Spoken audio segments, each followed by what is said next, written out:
আহ্বানটা পৌঁছে দিতে হবে। এটাই বলতে হবে যে কোরআন ছাড়া শান্তির কোনো বিকল্প পথ নেই।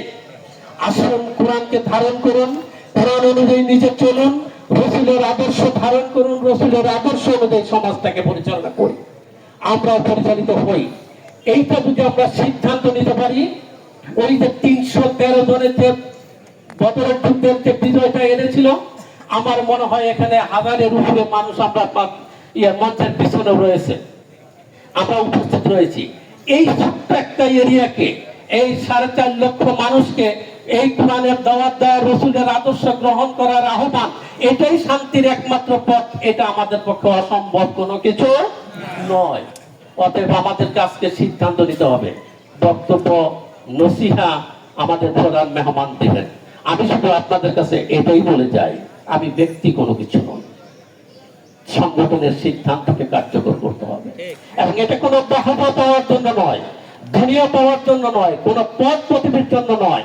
আমার নিয়তটা থাকতে হবে সহি, যেটা আল্লাহর সন্তুষ্টি, আল্লাহর রাজ প্রতিষ্ঠা করার মধ্য দিয়ে, রাসূলের আদর্শ গ্রহণ করার মধ্য দিয়ে।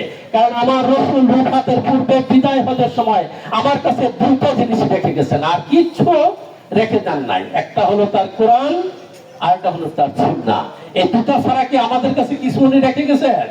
কাজে এই দুটো জিনিস যতক্ষণ পর্যন্ত বাংলাদেশের মানুষ গ্রহণ না করবে, ততক্ষণ পর্যন্ত বাংলার জমিনে শান্তি আসবে না, অশান্তি বিরাজিত থাকবে, চাঁদা থাকবে, সন্ত্রাস থাকবে। রমজান মাসের সিয়াম সাধনের মধ্যেও এই মধুপুরে 2টা মানুষ খুন হয়েছে, রক্তের হুলি খেলা হয়েছে, চাঁদাবাজি বেড়ে গিয়েছে। আমি ওসি সাহেবকে ফোন করে বললাম, রমজান মাসে এটা কি করতেছেন?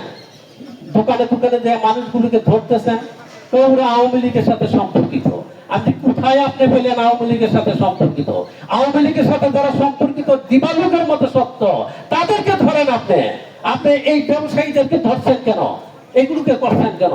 আপনি ছোট্ট ছোট্ট ক্ষুদ্র ক্ষুদ্র হিন্দুদেরকে আপনি অ্যারেস্ট করে নিয়ে যাচ্ছেন, আপনি তাদের কাছ থেকে টাকা আদায় করছেন। না না স্যার, এইভাবে বললেন না, আপনি এইভাবেই বলতে হবে।